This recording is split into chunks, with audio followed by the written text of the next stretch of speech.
कहतिया लड़की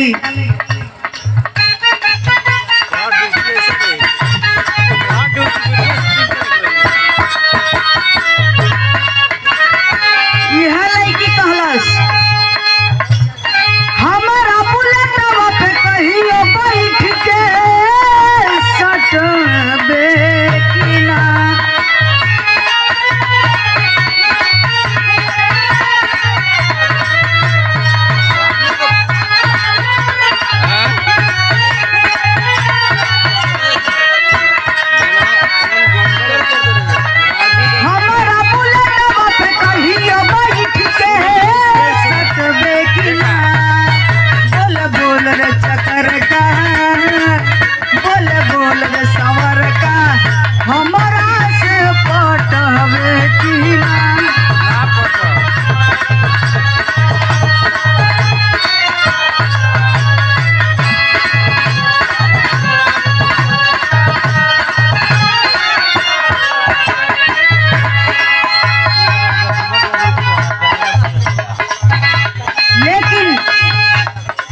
एक लाइन और कहलस लड़की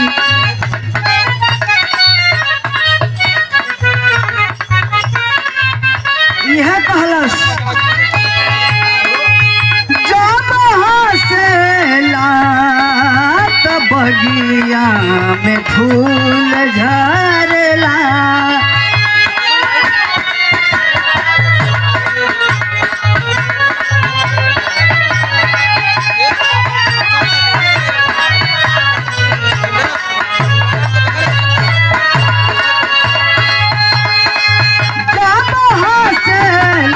बगिया में फूल झरला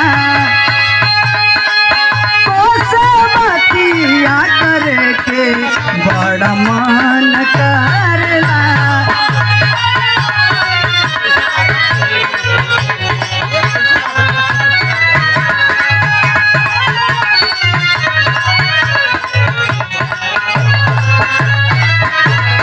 मधुओं से मीठ तोरा बोलिया रे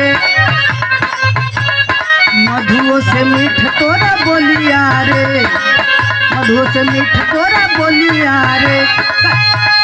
हमारा नमवा के हमारा रटनवा तू कहिया ले रटबे की ना रे हो।